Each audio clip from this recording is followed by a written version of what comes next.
regard. L'association Solidaridad. Chi come noi hanno sempre combattuto. Bonsoir à tous, merci de nous retrouver sur IHT et RCFM pour suivre ce contraste élaboré en collaboration avec Corse Matin. Alors nous sommes à la mi-octobre et si l'heure des bilans en matière touristique n'a pas tout à fait sonné, puisque vous avez pu le constater, la saison se prolonge, il est néanmoins temps d'en tirer les premières conclusions et selon les statistiques, elles sont très bonnes, au moins en termes de fréquentation. Alors pour affiner ces premières données, nous recevons aujourd'hui le président de l'Union des métiers des industries hôtelières, Bernard Diouidjili. Bernard Diouidjili, bonsoir. Bonjour. Et merci d'avoir accepté notre invitation. Vous êtes directeur d'établissement hôtelier, mais vous n'êtes pas que cela, parce que vous êtes également professeur d'université à l'Université de Corse, où vous enseignez les mathématiques et l'informatique. Alors vous avez changé en quelque sorte d'orientation pour vous lancer dans le tourisme. Alors c'est évidemment à ce titre que vous êtes invité aujourd'hui. Et vous serez interrogé par Roger Antèche de Corse Matin. Bonsoir, Roger. Bonsoir. Et Patrick Vinciguer de Bonsoir. RCFM. Bonsoir à vous, Patrick. Une question personnelle avant d'entamer ce débat. Comment on passe de l'université, de l'enseignement des mathématiques et de l'informatique au tourisme? Très complémentaire finalement, puisque ça me permet de garder un pied dans la formation avec la jeunesse d'un monde très dynamique, très riche intellectuellement, et en même temps le monde économique, la réalité économique et la réalité de l'économie de terrain de la Corse, puisque c'est quand même un tiers du PIB. C'est à l'image un peu du tourisme en Corse. Les gens font du tourisme, mais ils font aussi autre chose.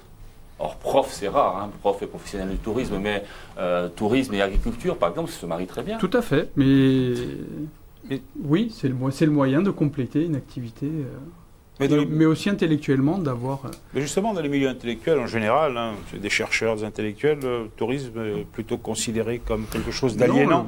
On le voit bien, la présidente de l'ATC est une universitaire aussi, il me semble. Donc, c'est plutôt complémentaire et c'est plutôt une émulation assez dynamique, intellectuellement. Alors, comme chaque année, à la même époque, c'est à Marronnier, on fait le constat avec plus ou moins de bonheur d'une saison touristique qui se poursuit quand même. Le mois de septembre et octobre sont bons. En général, c'est toujours la même antienne qu'on entend. Du monde, certes, mais pas d'argent. Alors, cette année aussi, c'est encore le même discours qu'on va entendre? Alors, on va bien évidemment pas faire les pleureuses comme c'est trop souvent caricaturé, parce que c'est pas du tout le cas. Alors dire qu'une saison est bonne ou mauvaise, là aussi c'est trop tôt déjà, et puis est-de ça a un sens de donner un qualificatif à la saison? On est sur des tendances haussières par rapport à l'année dernière, on prend en moyenne à peu près 2%. Plus symptomatiquement, on a eu un début de saison qui a été un peu difficile, parce qu'on n'arrive pas à sortir en début de saison d'une clientèle encore trop franco-française, donc avec un phénomène électoral qui a impacté le mois de mai, un mois d'avril qui a sensiblement été meilleur, mais ça après il y a des effets calendaires qui jouent aussi, et un mois de septembre qui devient un très bon mois de saison, puisque les taux de fréquentation dépassent les 90% dans les établissements, avec quelques disparités micro-régionales. Juste une précision avant de vous donner la parole. Roger, les bons chiffres, de mai à septembre, 4,8 millions de passagers ont été transportés. C'est une augmentation sur les chiffres de l'ATC, de 3,8% par rapport à 2016. Les nuitées ont augmenté également chaque mois de mai à juillet, tout comme le taux d'occupation. Voilà, c'est les chiffres qu'on découvre. Roger ? Par rapport à la notion de saison bonne ou mauvaise, c'est vrai que quel est le repère? Mais est-ce que finalement le bon repère, c'est de se dire, est-ce que c'est un secteur où il y a beaucoup de défaillances en matière d'entreprises de restauration ou d'entreprises d'hôtellerie? Parce qu'il y a une forte concurrence aussi, il faut le dire. L'offre c'est vraiment élargi. Est-ce que c'est un secteur où on enregistre beaucoup de défaillances parmi les restaurateurs ou parmi les hôteliers? Alors, parmi les restaurateurs un peu plus que parmi les hôteliers, mais non, c'est un secteur qui est relativement stable au niveau de la pérennité des entreprises. Donc une bonne ou une mauvaise saison, c'est ce secteur vit ou ne vit pas bien, quoi. Voilà, on pourrait prendre ça comme indicateur, mais les indicateurs en fait sont multiples et résumés à simplement le turnover qu'il pourrait y avoir dans certains secteurs serait un peu trop compliqué, un raccourci un peu trop trivial. En plus, il y a des disparités micro-régionales. Là aussi, dire une bonne ou mauvaise saison en fonction des micro-régions, certains l'ont ressenti un peu plus difficilement que d'autres. Et donc le chiffre des passagers, ça c'est un indicateur qui vous paraît fiable? Je parle aux mathématiciens. Alors, je vais vous parler en économiste. Est-ce qu'un passager transporté est un touriste? Pas forcément. Donc là aussi, il faut éviter l'amalgame, Mais plus t'as de 8 gens millions transportés. par an. Donc, Voilà. Alors il y a 2 paramètres. Le mathématicien va vous dire, il reste peut-être moins longtemps, puisqu'il y a une diminution de la durée moyenne des séjours. Donc faire venir plus de monde s'il reste le séjour moins moyen, longtemps. c'est combien le séjour moyen? On tombe à 3 jours, mais ça dépend des mois. Voilà. Ça dépend des À mois. quoi attribuez-vous cette bonne saison, comme celle de 2016 d'ailleurs, qui était une bonne saison? C'est la crainte terroriste qui fait que certaines Il y a une zones conjoncture, sont il y a une désertées, conjoncture je pense notamment au internationale. Maghreb. Ouais, il y a une conjoncture internationale indéniablement qui fait un report du tourisme sur nos zones.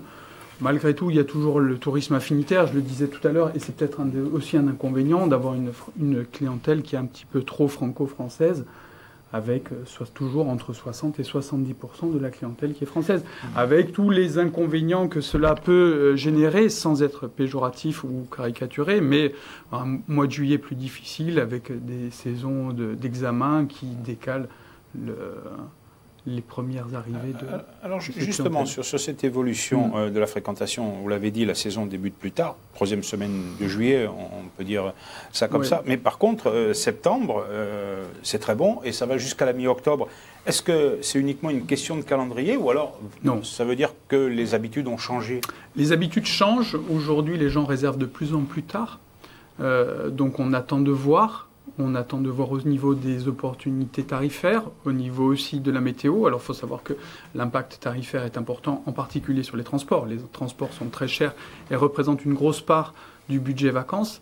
Aujourd'hui, les gens se reportent sur septembre, d'une part parce qu'il y a une surfréquentation en août.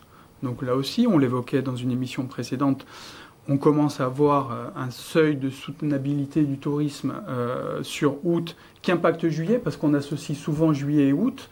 Donc les gens disent juillet-août, de toute façon, on va avoir les inconvénients et on va avoir toutes les mésaventures des parkings surchargés, des sites surfréquentés, d'un tarif prohibitif. Donc ceux qui peuvent attendre. Août restera concentré parce qu'il y a une clientèle... Ça baisse pas en août quand même. Mais s'il y a une clientèle, j'allais dire entre guillemets, captive d'août, c'est-à-dire ceux qui ne peuvent pas partir autrement qu'en août, donc eux resteront. Et juillet est impacté par cette un petit peu mauvaise image qu'a le mois d'août. Et du coup, les gens se reportent en septembre. Souvent, la clientèle de septembre, c'est une clientèle qui est peut-être déjà venue une fois en mois de juillet ou au mois d'août. Ce n'est plus seulement la clientèle de personnes âgées. Non, la clientèle de groupe. On a de tout. D'ailleurs, la clientèle de groupe se décale aussi. La clientèle de groupe, vous l'avez plutôt maintenant. Aujourd'hui, les groupes, c'est mi-octobre, mi-septembre, mi-octobre. Le calendrier impacte aussi, le calendrier scolaire en particulier. Alors, ça impacte juillet, mais pas septembre.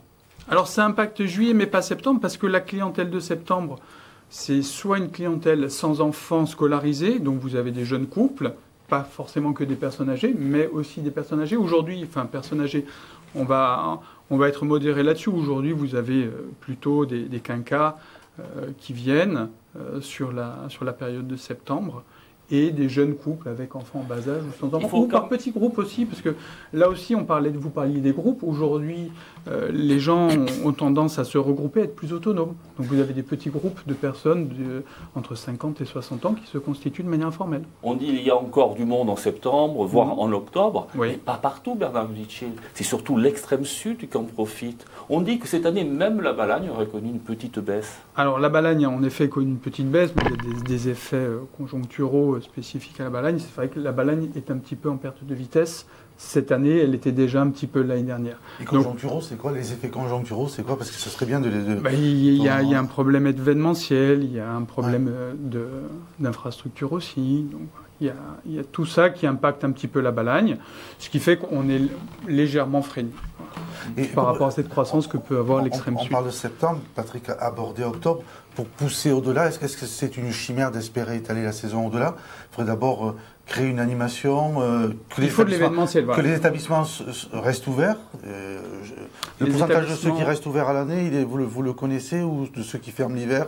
C'est des statistiques dont vous disposez ou non? Alors on les a pas, mais finalement le problème c'est pas les établissements joueront le jeu s'il y a de la fréquentation. On le voit, il y a quand même, on l'a vu avec nos amis des cercles des grandes maisons qui avaient joué, eux, la carte ouverte à l'année. Moi, personnellement, je suis ouvert à l'année aussi. Donc, on a beaucoup sur la Balagne, il y a quand même, sur Île-Rousse en particulier, on a pas mal de structures qui jouent le jeu et qui restent ouverts à l'année. Après, il faut de l'événementiel. C'est une question d'animation. Voilà, il faut des phares pour attirer les gens. Il faut des phares pour être vu, pour être visible au mois d'octobre. Il faut qu'on puisse avoir de l'attractivité. Ensuite, les professionnels sont prêts à jouer le jeu. Mais est-ce qu'on n'assiste pas à une mutation de la saison touristique? Finalement, septembre, c'est plus l'arrière-saison. C'est la saison, c'est un prolongement. C'est un mois de saison plein. On le voit bien au niveau fréquentation. On a des taux de fréquentation de plus de 90% dans les régions fortement touristiques. L'avant-saison a été bonne, en tout cas mars et avril, un peu moins en mai. On dit que c'est à cause du calendrier. Mais pourtant, il y a quand même des longs week-ends cette année. Ça veut dire quoi? Il y a eu des week-ends électoraux aussi. Il y a eu des week-ends électoraux et comme je vous le disais, je vais répéter, mais comme on dépend beaucoup d'une clientèle quand même assez française, ça impacte énormément. Oui. Et comment expliquer ça, cette dépendance à la clientèle française? Vous m'avez dit 70%, vous avez dit c'est énorme. Bon, il y a quelques Italiens, quelques Anglais, mais comment se fait-il qu'on n'arrive pas à attirer une clientèle beaucoup plus internationale? On va à Nice, par exemple, on voit des Chinois, on voit des Asiatiques, on voit des Américains. Justement, je pense que, voilà, je pense que l'enjeu est là. Quand on vient de Sydney ou de New York, après le bras de mer qui sépare Nice de Bastia, c'est pas énorme. C'est pas énorme non plus, non? C'est pas énorme, sauf s'il est aussi cher que le Sydney-Paris. Donc là aussi, l'aspect tarifaire, si j'ai un Sydney-Paris au prix du Paris-Bastia, une fois que je suis à Paris, je vais peut-être aller ailleurs. C'est aussi peut-être une question d'image, d'événement peut-être. Bien évidemment, il va falloir aussi jouer sur l'image, l'attractivité, et donc il va falloir créer une identité aussi de la destination. Aujourd'hui, on n'est pas assez visible en tant que destination, il va falloir construire une identité. C'est pas qu'aujourd'hui, c'est depuis toujours. Là, ça n'a pas beaucoup changé depuis 20-30 ans, on est toujours dans la même proportion. Parce qu'on a mis du temps à concevoir que le tourisme, c'était l'activité économique essentielle, parce que quoi qu'on en dise, aujourd'hui, l'activité économique principale de l'île, outre le fait que 30%, transport compris du PIB, soit lié au tourisme, tout le reste est connexe aussi. Quand vous vendez du vin corse, vous vendez le soleil de Corse à travers le vin corse. Quand vous vendez tout ce qui est lié à l'agrotourisme et aux cosmétiques aussi. Donc c'est une question de politique. Voilà. C'est une question de politique de la part des collectivités. Alors, tout ne dépend pas des collectivités et il faut éviter de charger toujours les collectivités et les politiques comme dire ce sont eux les boucs émissaires de tout. Alors ils ont leur part de responsabilité, bien évidemment. Après, il faut une prise de conscience collective. Trop souvent, on a pensé le tourisme comme un mal nécessaire. On l'a, de manière populaire, qualifié comme ça. Et je pense que ça a impacté beaucoup sur les réticences qu'avaient aussi les politiques. Aujourd'hui, il est admis, enfin, ça fait 2-3 ans, qu'on a admis que le tourisme n'était pas un mal, que c'était un bien, que aussi bien le BTP que l'agro-tourisme, que les gens directement profitaient. On en reparlera peut-être plus tard. On l'a vu dans une émission précédente. Bien évidemment, il y a un contrôle. Aujourd'hui, du moment qu'on l'admet, on va penser aussi à le maîtriser. Souvent, on ne le maîtrisait pas parce que, justement, on le pensait subi. Mais vous dites qu'il ne faut pas trop charger les collectivités. Oui. Néanmoins, il y a une agence du tourisme de la Corse dont on pourrait penser que la mission première, c'est effectivement de promouvoir cette destination. Et du reste, lorsque l'on regarde les autres régions touristiques françaises, c'est toujours la région, la collectivité régionale qui crée l'événement, qui communique également, que ce soit en télévision ou en radio. Est-ce que cette mission-là, elle est bien remplie aujourd'hui par l'agence du tourisme? J'éviterais en cette période préélectorale de faire un jugement sur les Est-ce qu'elle a, cette agence, déjà, l'ATC, les moyens de cette politique? Il faut relativiser les choses. Aujourd'hui, l'ATC est quand même un des plus petits budgets des agences et offices de la CTC. Ce chiffre à combien? Moins de 10 millions d'euros? Oui. Donc aujourd'hui, beaucoup moins. Donc aujourd'hui, malheureusement, c'est un budget qui n'est pas en proportion de l'impact économique de l'activité de l'île. Donc ça, il va falloir aussi le revoir. Mais parce que dans l'acceptation populaire aussi, c'était compliqué d'accepter ce tourisme non plus comme subi, mais comme un moteur. Aujourd'hui, les gens voient les opportunités, et à tout niveau, que ce soit des startups qui vivent du tourisme. Donc on voit aujourd'hui que le tourisme n'est plus simplement un métier, comme on a pu le voir, limité à l'hébergement et à la restauration. Il a souvent été pointé du doigt. il a souvent été pointé du doigt parce que, certainement à tort, les gens avaient une méconnaissance. Puis le tourisme est en évolution. Il y a un autre dynamisme aussi. Peut-être pas aussi. C'est-à-dire que ça profite à une certaine catégorie de la population, mais globalement, à la collectivité, on ne peut pas dire que le tourisme rapporte. Le raccourci est un peu fait. D'abord, il n'y a pas d'analyse qui a vraiment été faite. Aujourd'hui, il n'y a pas d'observatoire économique de l'impact du tourisme. Alors, le raccourci est peut-être un peu trivial de dire... C'est beaucoup d'investissements dans les infrastructures, qu'elles soient routières, qu'elles soient en matière d'assainissement, en matière de déchets, et peut-être que les gens ne voient pas forcément le rapport. Alors, je pense que cette analyse est un petit peu, je vous dis, raccourcie et un peu triviale, parce que comment, avec 30% du PIB, vous pouvez estimer que les retombées ne sont pas à la hauteur des investissements ? 30% du PIB, combien d'emplois en Corse ? Alors, il faudrait voir tout secteur confondu. Je ne vais pas vous parler que de l'hôtellerie-restauration, parce qu'il faudrait là aussi... Vous n'avez pas de chiffres, hein. Alors surtout le tourisme, je n'ai pas de chiffres, parce que le tourisme, ça va du loueur de bateaux, donc c'est des secteurs d'activité qui ne sont pas dans notre secteur. Ça va être donc l'hôtellerie-restauration, où là je peux vous donner quelques chiffres. On est de l'ordre de à peu près entre 15 et 20 000 emplois. En comptant les saisonniers ? En comptant les saisonniers.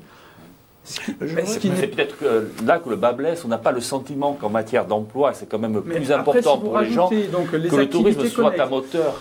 Aujourd'hui, les activités de pleine nature sont en plein essor. Vous avez nombre de jeunes issus des rangs de la formation de la fédération de montagne qui sont aujourd'hui accompagnateurs montagne. Ça se développe énormément. Vous avez des loueurs de bateaux, vous avez des loueurs de voitures.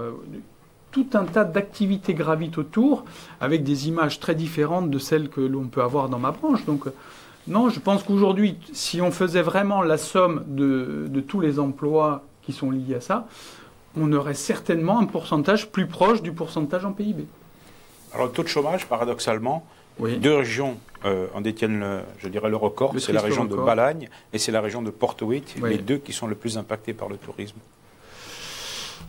Parce que là aussi, on attire énormément avec des emplois saisonniers. Alors, l'aspect social est un aspect que nous avons pris, que nous prenons depuis plusieurs années, mais que nous avons pris encore plus au sérieux ces dernières années. On a un besoin de main-d'œuvre énorme.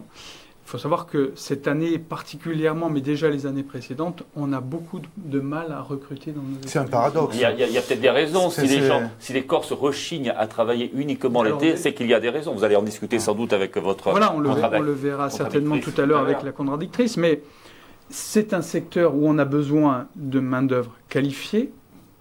On a du mal à en trouver de main-d'œuvre qualifiée. Alors là aussi, on travaille en coopération avec les CFA, pour essayer de voir comment on peut avoir une main-d'œuvre qualifiée locale et ne plus avoir recours à des jeunes qui viennent de l'extérieur, jeunes ou moins jeunes d'ailleurs, pas forcément jeunes.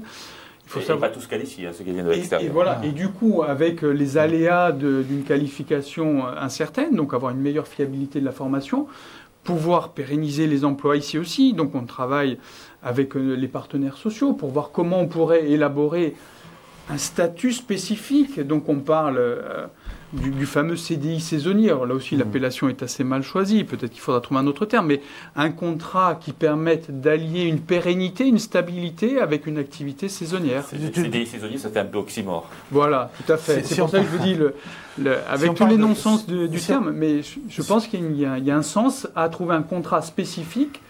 Mais le tourisme, je tiens à dire que c'est important de voir que ce n'est pas lié simplement à nos activités, c'est un maillage complexe. Pour apporter de la sécurité au poste, à l'emploi. Et pour apporter de la sécurité, il faut quand même imaginer que c'est une chaîne économique très complexe. Aujourd'hui, le tourisme, il y a le transport, il y a l'image, il y a la communication, il y a l'hébergement, il y a les activités, il y a les structures d'accueil, il y a les structures publiques, il y a la mobilité sur place, il y a les réseaux.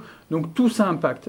Il ne suffit pas, on a trop souvent, je voudrais terminer là-dessus, on a trop souvent traité les problèmes de manière isolée. On traite les transports, on dit on va ensuite traiter la communication, ensuite on va se soucier du social.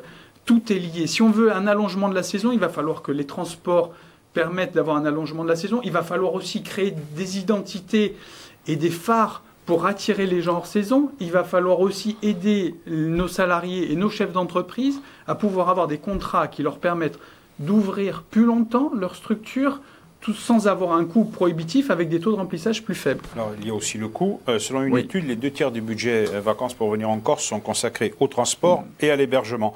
Ça signifie que l'un et l'autre restent très élevés. Si on compare à d'autres régions françaises, est-ce qu'on est dans les mêmes Si on catégories compare aux d'autres régions françaises, la Corse n'est pas une destination chère.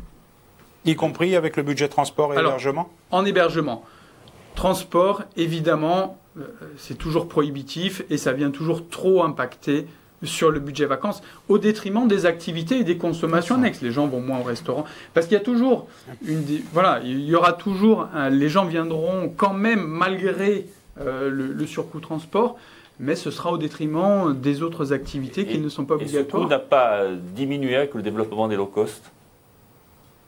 Ça a un peu diminué malgré tout sur la saison elle-même et sur les ailes de saison. On a toujours des problèmes de tarifs Vous dites prohibitifs. que Ouais. c'est les compagnies de transport aérien et maritime qui profitent largement du tourisme en Corse, quoi. Oui. Et l'hébergement? Le prix moyen d'une chambre en Corse par rapport à d'autres régions? On n'est pas supérieur. On n'est pas supérieur aux autres C'est-à-dire, régions touristiques. Quelle fourchette?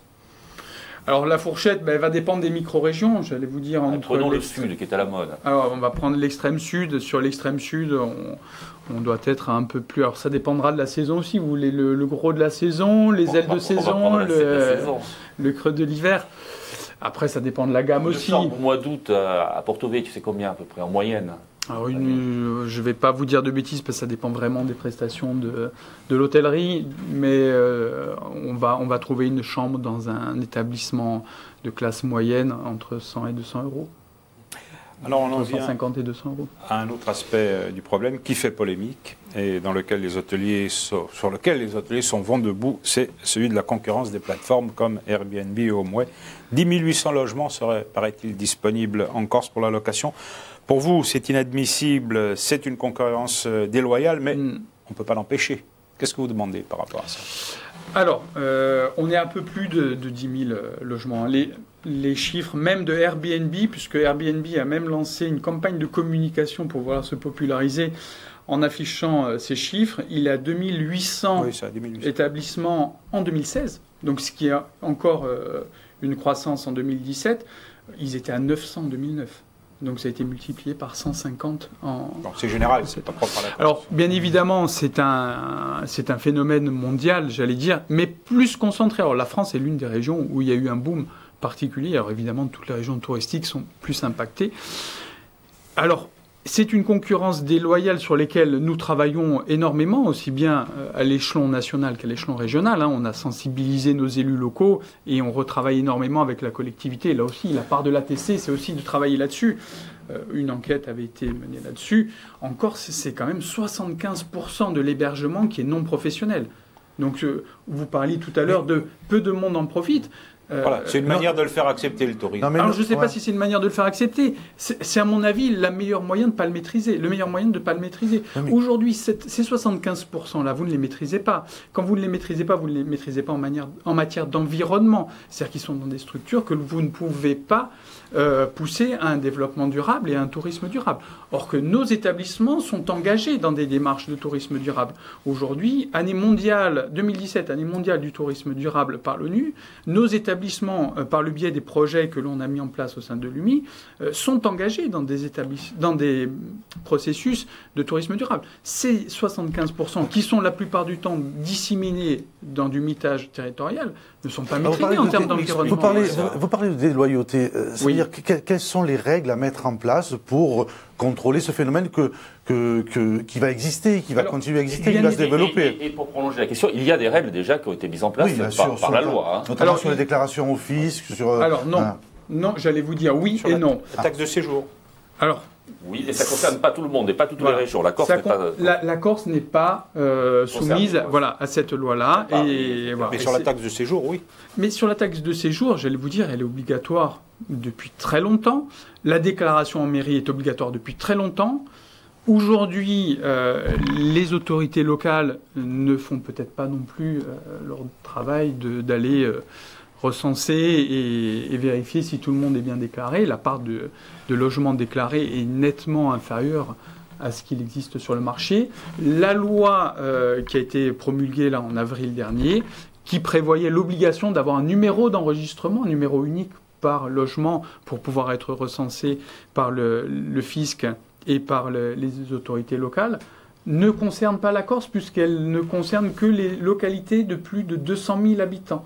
Aujourd'hui, en Corse, nous n'avons pas d'agglomération. Alors là aussi, on a un travail, nous, au sein de notre organisation, on a milité pour que soit pris en compte, soit reconnu. Voilà, comme une entité, comme une destination entière de tourisme, avec plus de 300 000 habitants, et non pas regarder le découpage administratif des communes qui n'a pas de sens. On sait très bien qu'en Corse, avec plus de 359 communes... Vous demandez donc une taxation. Non, mais dans l'aspect égalitaire et pour avoir une équité, il ne suffira pas d'avoir une taxation. Aujourd'hui, la taxe de séjour, ça permet de recenser, mais c'est ridicule.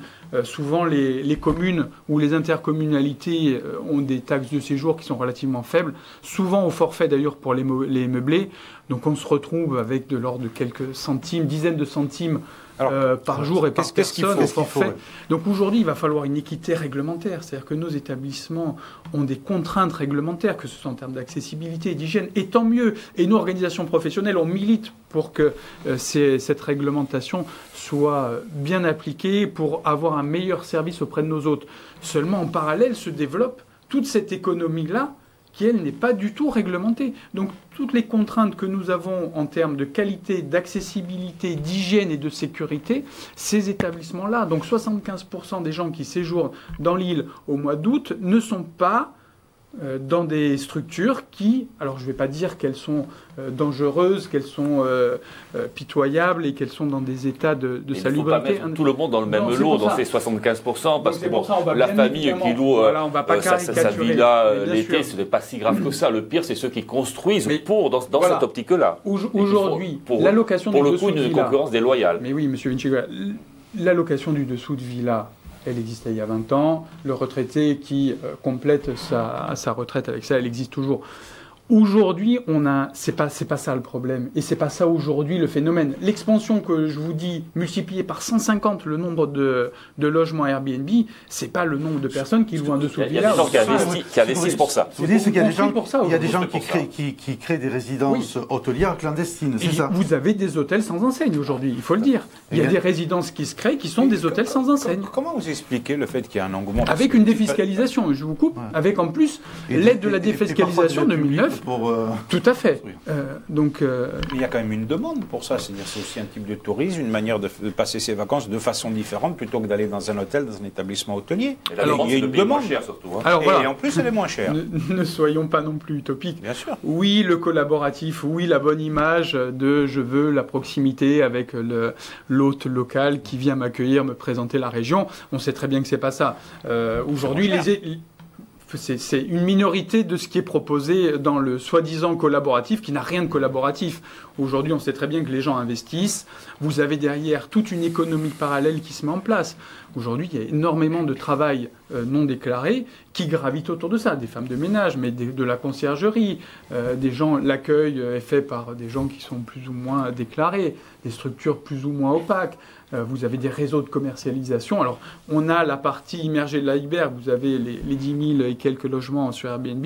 Mais il y a tout un tas d'autres réseaux. L'enquête a révélé tout un tas d'autres réseaux parallèles avec une économie souterraine qui échappe à tout contrôle. Et derrière, c'est ce pic aussi que l'on ne maîtrise plus. Cet afflux que l'on ne maîtrise pas en termes de communication, en termes de déchets, c'est ça aussi. Parce que nos établissements, on peut les engager dans des démarches respectueuses pour les déchets, pour la diminution de la consommation énergétique, pour la diminution de l'eau. Et c'est ce qu'on fait, et c'est un problème que l'on prend à bras le corps. Mais quand vous avez toutes ces structures parallèles et opaques, qui, elles, par contre, sont plus du tout contrôlées. On ne sait pas ce que font les gens, on ne sait pas où ils consomment. Parce que, comme disait M. Vinciguerra, le prix, c'est bien beau, mais qui diminue le prix diminue aussi les retombées économiques locales. Parce que, contrairement à ce qu'on pense, une personne qui vient avec un budget à la baisse, va forcément consommer moins en termes d'activité et autres. Donc cet aspect collaboratif, c'est bien, c'est gentil, on va chez l'autre, on partage, on va faire du canyoning ensemble. On est loin de la réalité. Est-ce qu'il faut taxer beaucoup plus le tourisme? Alors, taxer le tourisme, aujourd'hui, en tout cas, nous, professionnels, on a une taxation qui est déjà assez importante. Et je vous dis, si on veut taxer, allons taxer 75% qui ne l'est pas avant d'aller taxer les 25% qui le sont déjà trop. On parlait tout à l'heure, vous dites oui, les infrastructures, il faut les financer avec le tourisme. Bien évidemment, il faut le financer avec le tourisme. Mais allons prendre dans la partie qui n'est pas taxée avant d'aller prendre dans la partie qui est déjà trop taxée. J'ai l'impression que beaucoup de choses sont gratuites encore, ça visite des Oui, sites. Et les camping-cars, ça aussi c'est une concurrence assez déloyale pour les professionnels ici. Alors c'est un problème Est-ce qu'on assez doit les complexe taxer à la aussi. descente Alors il y a eu un projet, il y a eu une motion. Il y a eu un vote, il y a eu un vote de la spectaculaire, Vous êtes mais favorable? sans effet pour l'instant. Alors sans effet parce qu'il est inapplicable, il va Ouais. falloir... Il faut attendre surtout la loi de finances C'est qui pour doit ça. l'autoriser. Elle est juste En ce moment. inapplicable parce que Ouais, mais la voilà, loi bon. de finances la votera ou pas, d'ailleurs, Ouais. l'inclura ou pas. Donc aujourd'hui, je pense qu'il faut avoir une réflexion beaucoup plus globale sur la problématique. Et là aussi, sur les camping-cars, je crois qu'il ne faut pas isoler. Comme je vous le disais tout à l'heure, il ne faut jamais isoler. Le tourisme, c'est très complexe. Ils sont visibles, les camping-cars, c'est pour ça Voilà, qu'on en ils parle. sont visibles, on les stigmatise. Alors oui, ils impactent énormément. Peut-être que mes confrères de l'hôtellerie de plein air vont vous dire oui, mais certains vont aussi dans nos établissements. Oui, d'autres impactent beaucoup sur l'environnement en faisant du camping sauvage. Alors souvent, le camping sauvage se termine dans le parking du Leclerc, avec les déchets le matin. Voilà. Ou en bord de route, d'ailleurs. Ou en bord de route ou ailleurs. Oui, bien sûr, il faut prendre ce problème à bras-le-corps parce que ça impacte, mais ça impacte aussi en termes d'image. 28 000 camping-cars en 2015. Oui, selon les mais chiffres. ce que j'ai pas dit tout à l'heure quand on parlait de la destination et des locations sauvages, et qui est aussi important, c'est l'image de la destination. Aujourd'hui, quand vous devenez une destination où vous avez beaucoup d'offres collaboratives, vous avez beaucoup de camping-cars, vous avez une surfréquentation, vous avez des flux touristiques sur les sites qui ne sont plus maîtrisés. En termes d'image, c'est destructeur, tout ça. Donc il va falloir à un moment donné aussi qu'on se pose la question de cette image, comment on la maîtrise, comment on la contrôle, et de plus avoir un tourisme subi. Alors je sais que politiquement, c'est pas toujours très correct de dire on va choisir son tourisme. Alors j'entends bien, c'est pas aussi restrictif, et j'entends bien les critiques qui vont émaner. Mais à un moment donné, on ne pourra pas accueillir tout le monde en Corse au mois d'août, et il va falloir peut-être s'orienter sur un étalement aussi en faisant des choix. Alors nous arrivons à la seconde partie de notre émission avec maintenant Ugon Trabunt, tout ce mini-débat avec votre contradicteur qui est aujourd'hui Marie-Josée Salvatori, secrétaire régionale adjointe de la CFDT Corsica. Marie-Josée Salvatori, bonsoir. Bonsoir. Merci de votre participation à notre émission. Vous souhaitez évoquer avec notre invité l'aspect social du tourisme. Vous avez 10 minutes pour le faire. Faites des questions courtes pour qu'il Monsieur puisse Ludice, il répondre. a bien introduit le sujet d'ailleurs. Je l'ai écouté avec beaucoup d'attention. Donc, on va parler un petit peu chiffres pour un peu cadrer les choses. Votre profession, la profession que vous représentez, a déclaré avec sur une enquête de Pôle emploi dont les chiffres ont été diffusés en avril 2017, avoir intention d'embaucher 6 850 salariés. Principalement à 90% en saison, c'est-à-dire d'avril en octobre. Vous venez de le dire, mais je l'avais aussi entendu, le syndicat que vous représentez fait état de difficultés à recruter, ce qui semble quand même dans une région où il y a... Paradoxal. Voilà, paradoxal, quand même une région où il y a 10,30% de chômeurs parmi la population active. D'ailleurs, ça nous interpelle aussi puisque le chômage a progressé de plus 0,5% en 2017. Du moins, ce sont les chiffres de juillet 2017 qui ont été diffusés dans la feuille de chou INSEE Conjoncture. Alors nous, déjà, ça nous pose problème, mais vous n'y êtes pas forcément complètement concernés parce que tous les secteurs sont concernés, parce qu'il y a des dispositifs comme le pacte de responsabilité, comme le CICE, donc le contrat compétitivité emploi. Donc ma question, elle est, que comptez-vous faire pour rendre attractifs ces métiers qui ne le sont plus, c'est-à-dire renforcer l'attractivité, notamment auprès des jeunes, et aussi, quelle action allez-vous mettre en œuvre pour pouvoir pérenniser les emplois qui sont pour partie dans votre secteur, les emplois de saisonniers? Alors, première partie, on s'est attelé à essayer de redorer l'image de nos métiers. Parce qu'aujourd'hui, on a une image archaïque des métiers de l'hôtellerie et de la restauration. Ça a bien changé. D'abord, les rémunérations sont assez conséquentes et on est loin de l'image du serveur payé au lance-pierre. Donc, on a engagé avec les organismes de formation. Donc là, j'organise par exemple un concours avec les CFA pour que l'on mette un petit peu nos jeunes en avant, Donc on a un concours du meilleur cuisinier qui va être mis en avant lors du salon de l'hôtellerie qui aura lieu fin du mois à Ajaccio. Donc on va essayer de redonner de la qualité à nos métiers, parce que nous, on a besoin, nos établissements ont besoin d'avoir du personnel qualifié, de qualité, parce que c'est l'image de nos établissements et c'est l'image de notre destination derrière. Donc ce que l'on souhaite mettre en avant, c'est la qualité du travail, l'identité aussi. Donc on va travailler sur des produits régionaux, on va essayer avec le CFA et l'ODARC de mettre en avant le travail des produits régionaux pour que nos hôtes, quand ils viennent ici, puissent aussi avoir la possibilité de déguster, de manger corse, d'avoir un service identitaire. C'est ça qu'ils recherchent. On le parlait tout à l'heure en termes d'attractivité de la destination. Aujourd'hui, pour étaler la saison, excusez-moi de déborder un petit peu de vos propos, il va falloir aussi construire et montrer cette identité-là, qui ne se résume pas à la plage, mais qui est aussi dans l'intérieur, dans la gastronomie, dans l'agroalimentaire. Et ça, nous, on veut le mettre en avant à travers la formation des jeunes pour qu'on ne soit pas là à caricaturer, à avoir des cuisiniers et des serveurs, mais avoir des chefs de rang, avoir aujourd'hui des chefs de brigade qui sont capables de gérer un établissement avec la qualité du service pour avoir là aussi une bonne image de toute notre destination. Alors, si vous me permettez, vous parlez d'identité, Oui. et j'en suis assez sensible d'ailleurs, mais si vous voulez, pour l'identité, pour arriver à avoir les métiers dont vous parlez, il faut quand même une véritable école hôtelière, ce qui n'est pas le cas en Corse. Donc, Alors, je veux dire, on l'a pas évoqué tout à l'heure dans les propos, mais nous sommes membres du comité de pilotage qui a été mis en place pour la création d'une école hôtelière. Donc, bien évidemment, ça fait partie de nos chevals de bataille.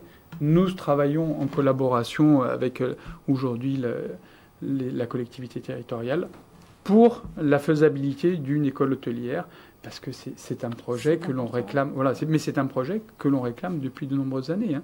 Et aujourd'hui, la collectivité a enfin pris cet enjeu par la main et s'attelle à faire ce comité de pilotage pour qu'on puisse avancer.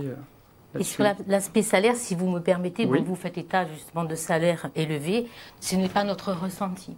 Si vous voulez, ce que nous ressentons, parce que bon, vous savez, on ne vous l'apprend pas, notre organisation fait ce qu'on appelle la campagne des saisonniers sur des bassins d'emploi très spécifiques, Calvi, Oui. voilà, et Porto Vecchio, Saint-Florent, et ce qu'on entend en filigrane en permanence, ce sont les heures qui sont des heures impossibles pour un salaire qui est un salaire limite le SMIC hôtelier, puisque vous avez la possibilité d'aller au-delà des 35 heures. Et je veux dire, j'ai entendu ce que vous avez dit, que les salaires étaient conséquents. J'aimerais bien savoir où. Dans nos établissements, il faut savoir qu'aujourd'hui, vous avez par exemple un chef de cuisine, un salaire qui est plus du double du SMIC. Donc, vous parliez de salaire au SMIC ou à la limite du SMIC. Les gens qualifiés aujourd'hui sont, dans nos secteurs d'activité, bien payés. Pourquoi ? Pas par philanthropie, parce qu'aujourd'hui on a besoin de fidéliser. On parlait de l'élagement de la saison, mais on n'a pas parlé derrière donc de la fidélisation des problèmes de recrutement que l'on a. C'est important pour nous, l'organisation syndicale. Pour vous, mais ne pensez pas que pour nous ça n'est pas important. Il est important pour nous d'avoir une fiabilité et une fidélisation de notre personnel. Il faut que notre personnel soit fiable. Cette année, on a rencontré énormément de problèmes. Beaucoup de salariés qui avaient des affections de poste, de gens qui arrivaient en retard énormément, des gens qui partaient pour aller en face parce que payer plus cher, justement. Donc, comme quoi les salaires sont assez élevés. Donc, non, il y a eu beaucoup de problèmes sociaux. Et nous, ce que l'on souhaite mettre en place, c'est une fidélisation et avoir aussi un recrutement local pour éviter d'avoir toujours une armée de mercenaires qui viennent, comme chaque année, uniquement pour faire 3, 4, 5 mois de saison, avec toute la précarité pour eux et toute l'incertitude pour nos établissements, tout le danger pour nos établissements. Vous parliez de qualification, il y a quand même des CFA, il y a quand même des formations qui sont faites, il y a des formations initiales sur les métiers. Vous avez des salariés qui sortent avec quand même une qualification de base, serveur, de restauration, de café. Ces gens-là, j'entends que vous dites qu'ils ne sont pas qualifiés, c'est des propos. Non, je n'ai pas dit qu'ils n'étaient pas qualifiés. J'ai dit que nous, on avait du mal à trouver des gens qualifiés. Et pourtant, il y en a, et je veux dire, effectivement, il n'y en a pas dans l'excellence, hein, justement, l'école hôtelière.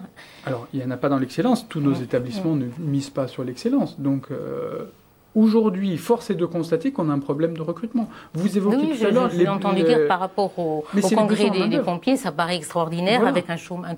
On a 22 350 chômeurs en Corse. Vous parliez aujourd'hui, tout à l'heure, des besoins en main-d'œuvre. Donc, en effet, Pôle emploi met en exergue un besoin en main-d'œuvre non pourvu. Et les métiers en tension, vous l'aviez signalé, paradoxalement, sont dans les régions où le taux de chômage est le plus important. Vous parliez de Calvi tout à l'heure. C'est l'un des pourcentages les plus importants de besoins en main-d'œuvre non pourvus.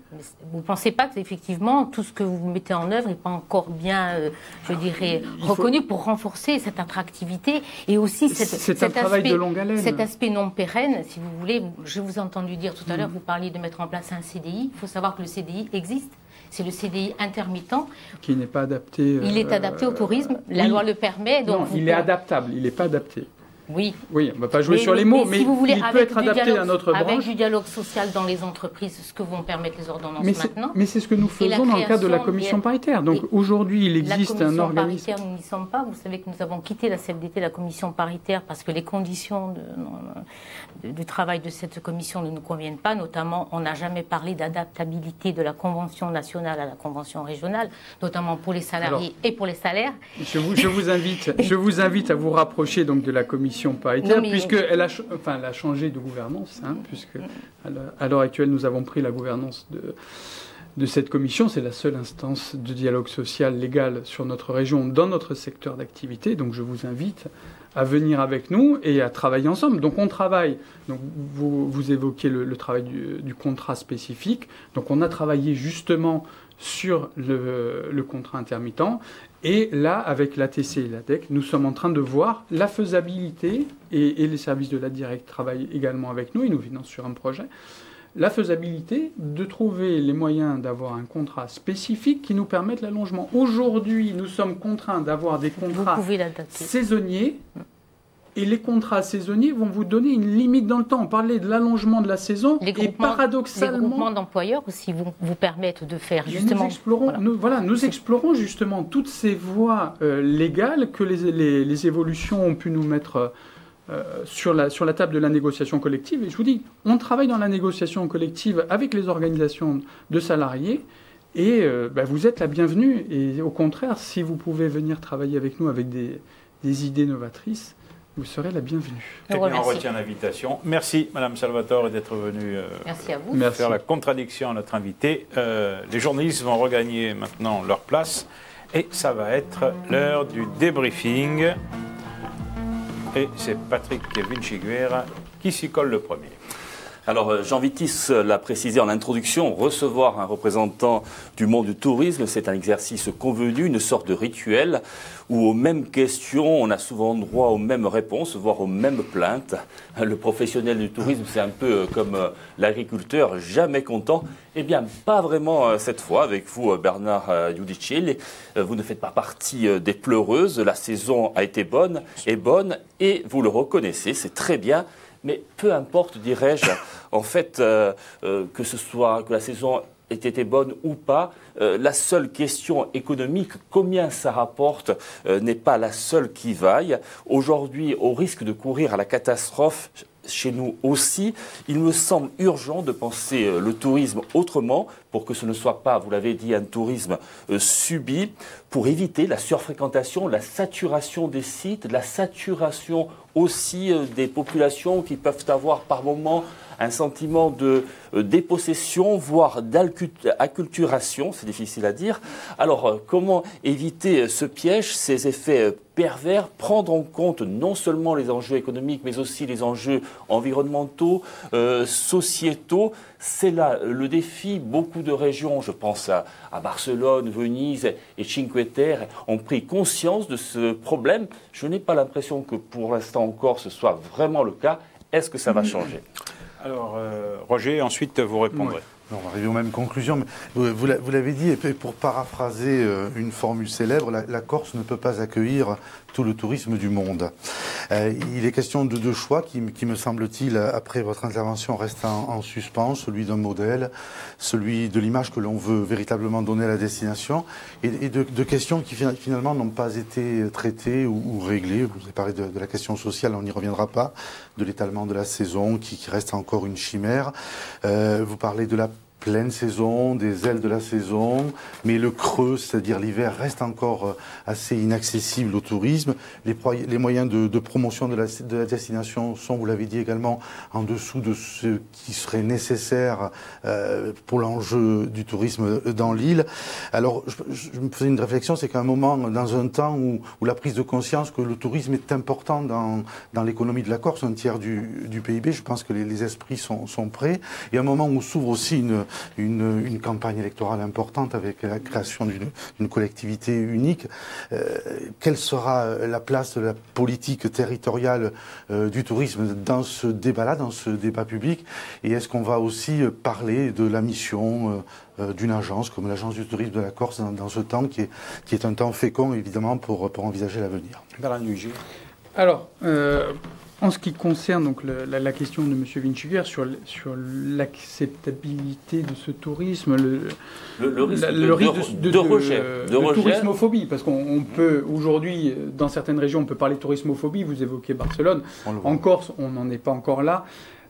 Les solutions qu'il faut, enfin tout du moins les questions qu'il faut se poser aujourd'hui, c'est on n'est pas bien évidemment capable d'accueillir tout le monde au mois d'août. Donc maîtriser ces flux-là passe en partie par la maîtrise de l'offre.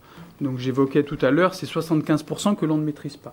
Donc nous militons pour avoir une maîtrise totale de l'offre, donc pour avoir un contrôle réglementaire de ces offres-là. Donc bien évidemment, nos établissements, vous parliez du tourisme durable, nos établissements sont engagés dans des démarches de tourisme durable.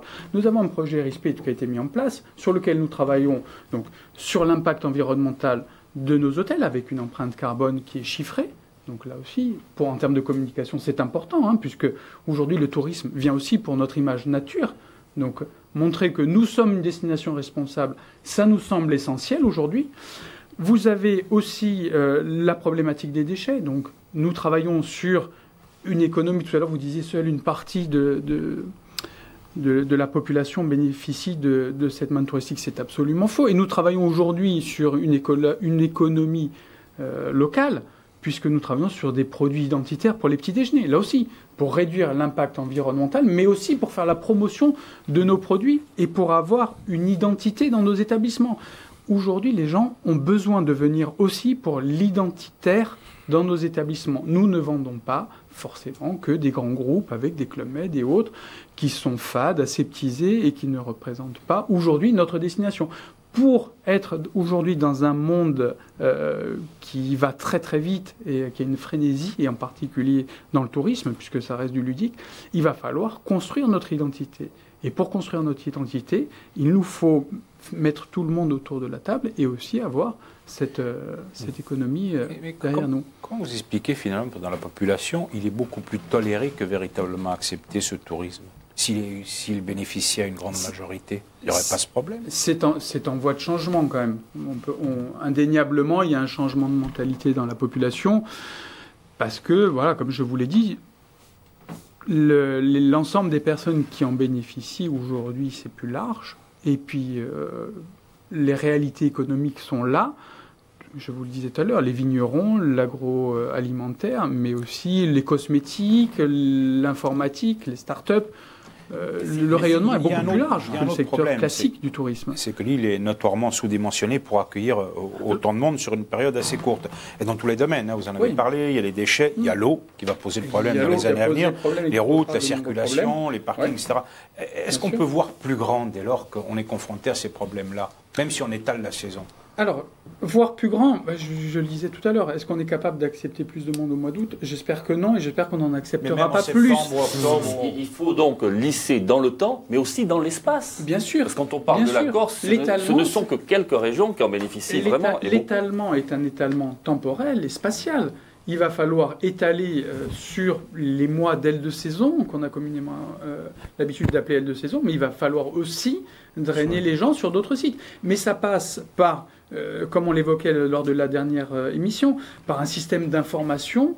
Mais pour ça, il faut canaliser les flux. Le rôle du politique est important. Là, le rôle du politique est important parce qu'il va falloir, avec des systèmes d'information mobiles, pouvoir drainer les flux sur d'autres sites pour éviter la surfréquentation avec tous les désagréments que cela engendre. Donc ça, je vous ramène sur les propos qui ont été tenus dans le magazine Inquiest qui a été diffusé cette semaine. Mais il va aussi falloir créer des identités pour attirer les gens en dehors. Vous évoquiez tout à l'heure le problème de l'hiver. Je reste persuadé qu'on est capable d'attirer les gens l'hiver. Faut-il encore trouver des thématiques? Et les thématiques sont multiples. Il va falloir les identifier, les cibler et les mettre en avant. Aujourd'hui, vous avez une clientèle italienne qui vient faire du ski de rando, qui vient faire de la montagne. J'ai été cet hiver en montagne, on se retrouve avec un groupe de 20 randonneurs qui fait du ski de rando sur le lac de Nîmes. Donc il manque des infrastructures. Pas forcément, il manque les infrastructures. Quelles infrastructures? Quand on fait du ski de rando l'hiver, on a plutôt envie d'être tranquillement dans la montagne. Il faut des hôtels, il faut des routes pour arriver aux stations. Il manque aussi le faire savoir. Et voilà, je pense que Roger a raison. Il manque peut-être plus la communication. Qu'on peut manger des oursins, qu'on tue le cochon en hiver. Et il faut arrêter avec les promotions des plages de sable fin et d'eau turquoise. Qui sont surfréquentées, voilà. Et la carte postale galvaudée que tout le monde veut prendre et on se retrouve avec un site surfréquenté, surpollué et tout le monde vient prendre la photo après 2 heures d'embouteillage et repart avec le gamin qui pleure dans la voiture. C'est peut-être plus ça qu'il faut mettre en avant. Eh bien, Bernard Duigel, merci beaucoup d'avoir participé à cette émission. Roger, Patrick, merci à vous. Contraste est maintenant terminé. On se retrouve la semaine prochaine avec un changement puisque nous allons entamer à compter du 22 octobre notre série de contrastes spéciales territoriales. Vous savez que les élections territoriales ont été avancées au 3 et au 10 décembre. Donc, nous commençons la semaine prochaine avec 2 invités. Il n'y aura pas de contradicteurs. Nous revenons à une formule traditionnelle. 2 invités qui se succéderont 26 minutes chacun. Voilà, intanto passatevi una buona settimana e una buona serata.